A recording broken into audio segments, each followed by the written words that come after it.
Здравствуйте, вы смотрите программу «Актуальное интервью» в студии Надежда Саханская. С 22 по 28 августа в Якутии пройдет Кубок главы Якутии по игре ГО, финал Кубка России среди профессиональных спортсменов, а также детско-юношеское первенство Дальневосточного федерального округа.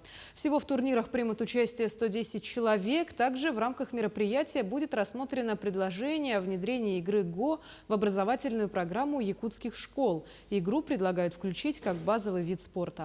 Об интеллектуальной игре и соревнованиях мы поговорим сегодня с исполнительным директором Центра ГО и стратегии Михаилом Емельяновым. Михаил Геннадьевич, здравствуйте. Добрый день. Скажите, вот идет уже у нас такое большое спортивное соревнование. Удивительно, что игра ГО очень популярна в странах Азии, но в России знают о ней пока что не все. Расскажите, пожалуйста, об игре подробнее и что она из себя представляет. Игра ГО – это одна из древнейших интеллектуальных игр всей вообще человеческой цивилизации. Она зародилась в Азии, но сейчас она становится популярной по всему земному шару, и всего играет в ГО больше 100 миллионов человек. Конечно, большую часть из них представляют игроки из Юго-Восточной Азии. А в России ГО начала активно развиваться с 70-х годов прошлого века, после публикации в журнале «Наука и жизнь». Многие советские читатели видели такие странные картинки с черно-белыми кружочками, и даже в Советском Союзе производился комплект, так и называлась игра ГО. Поэтому ГО в России имеет большую историю, и могу сказать, что несмотря на то, что мы, конечно, не можем пока посоперничать по численности и по узнаваемости, например, с Китаем или с Кореей, Японией, но российские спортсмены сильнейшие в Европе.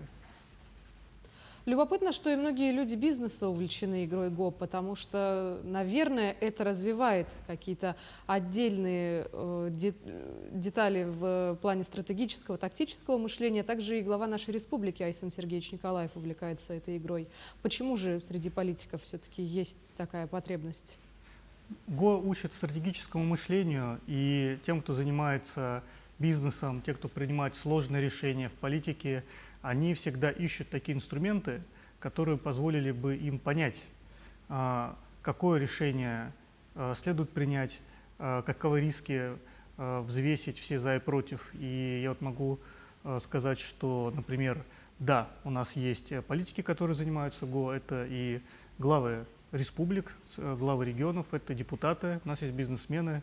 Например, глава компании «Полиметалл», который представлен в республике, занимается госдетством.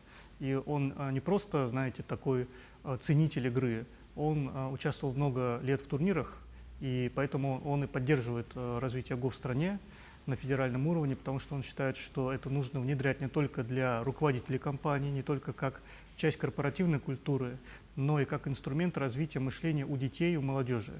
Именно вот так мы и формируем те ключевые навыки, которые можно назвать таким, как сказать, компетенциям стратега, когда ты смотришь на каждую, даже пусть и маленькую вещь, не как тактик, а как стратег. Это совершенно другой взгляд. Учитывая, что сейчас игра ГО становится все популярнее и популярнее, в каких регионах России она пользуется успехом? Самые распространенные, такие самые массовые регионы, это, понятно, Москва и Санкт-Петербург. Также у нас такой центр развития ГО еще с советских времен, это Татарстан. В Казани ГО развивалось благодаря такому партнерству между японскими компаниями, которые заходили в Советский Союз, и казанскими компаниями. Дальше это Свердловская область и Дальний Восток, разумеется, потому что на Дальнем Востоке у нас контакты и с Японией, и с Кореей, и с Китаем. Например, в Якутию приезжал один из мастеров из Южной Кореи. Это было несколько лет назад, мастер Чун. Он проводил мастер-классы для школьников. Была такая первая такой пробный камень был поставлен, можно сказать, в республике, когда пробовали посмотреть, как можно имплементировать тот богатейший дидактический образовательный опыт из Азии в наши школы. И этот опыт, насколько мне известно, был признан как успешный.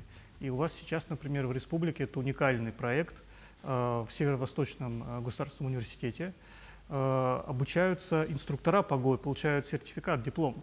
И с помощью этого диплома ты дальше можешь преподавать ГО в школах как доп. Образование. И для нас это очень важно, что ГО становится не только таким увлечением, досугом, то, что развивает человека, но и становится частью образовательной системы. Давайте тогда вернемся к Кубку ГО. Скажите, сколько спортсменов сейчас принимают участие? Ну, у нас два больших мероприятия в этом кубке. Это взрослый турнир, это финал Кубка России. В нем участвуют все сильнейшие спортсмены с нашей страны. Более того, у нас даже есть два иностранца. Это большая редкость, учитывая все сложности, связанные с транспортной доступностью. Сейчас к нам приехал сильнейший игрок из Польши. Он участвовал в чемпионате мира по ГО, который проходил в прошлом году во Владивостоке, и занял 5-е место. И к нам приехал сильнейший игрок из Казахстана. Ну и кроме того, конечно, представлены все сильнейшие игроки России. Это мастера спорта, это гроссмейстеры, это те люди, которые многократно выигрывали звание чемпиона Европы. Также у нас проходит детское первенство Дальневосточного федерального округа. Во взрослом соревновании у нас участвует примерно 60 человек, а в детском 50 детей. Это девочки и мальчики, это юноши разных возрастных категорий. Поэтому это самое массовое мероприятие по ГО в этом году.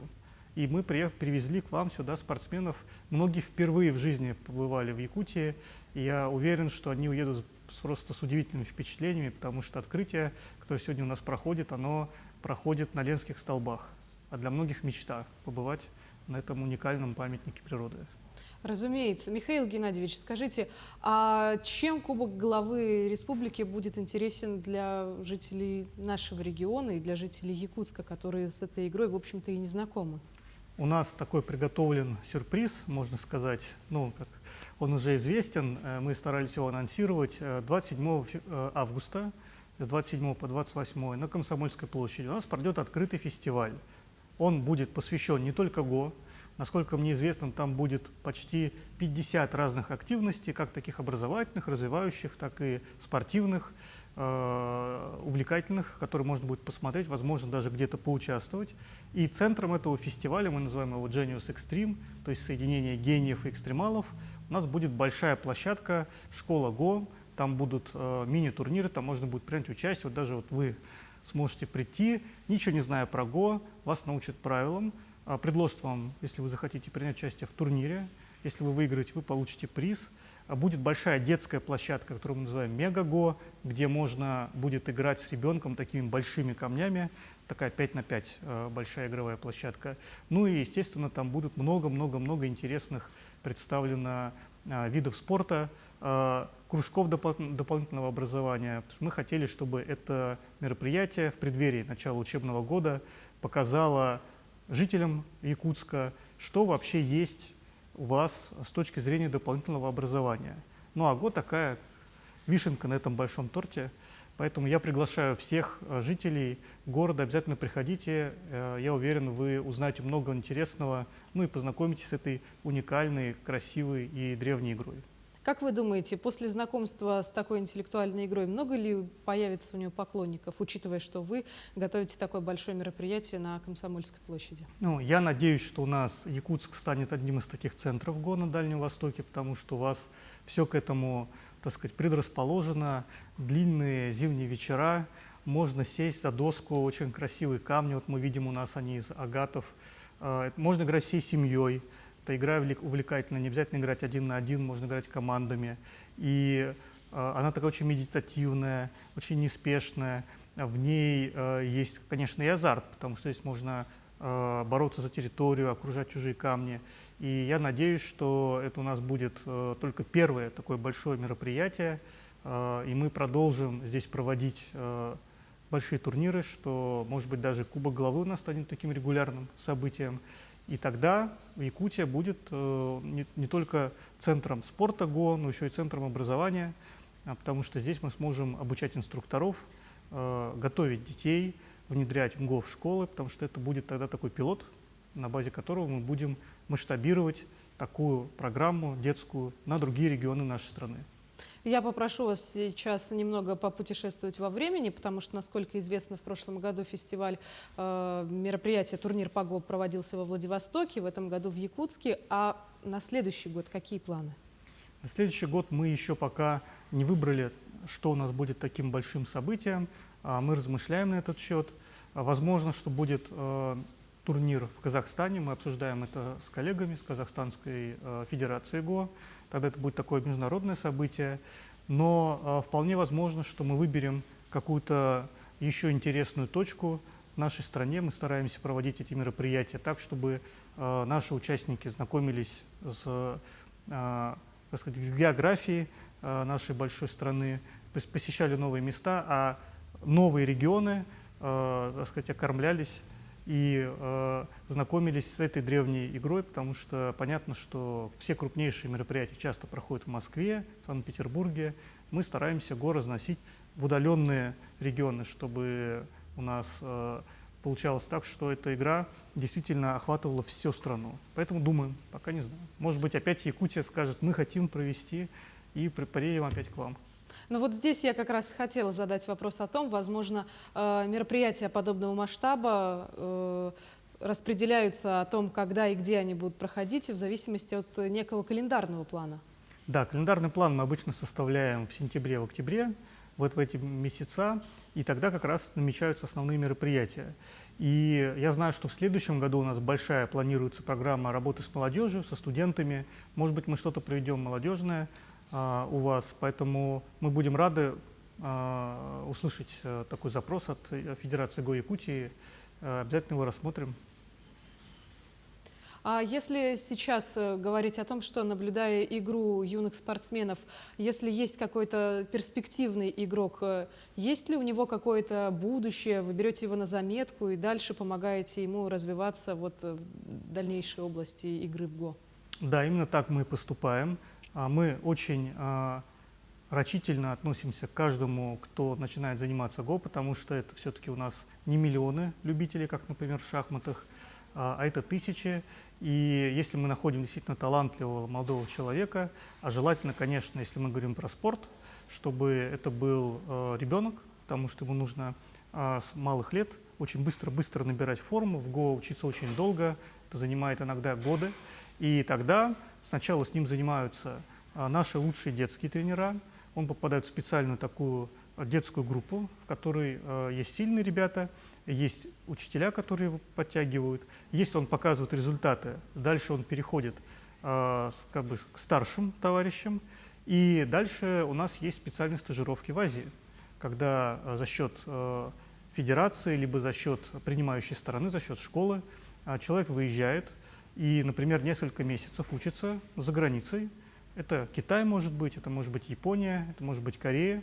Или, например, сейчас очень распространены онлайн-обучение, и он занимается уже, можно сказать, с мировыми звездами и становится тогда спортсменом мирового уровня. Так вот мы готовим наших участников, поэтому у нас очень хорошие результаты. Наши ребята выигрывают золото, серебро почти регулярно на каждом чемпионате Европы.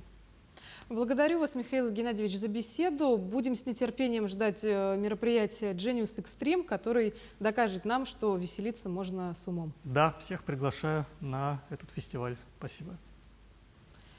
Ну а я напомню, вы смотрели актуальное интервью. Помните, что среди всех благодетельных развлечений лучше выбирать интеллектуальные. До встречи в эфире.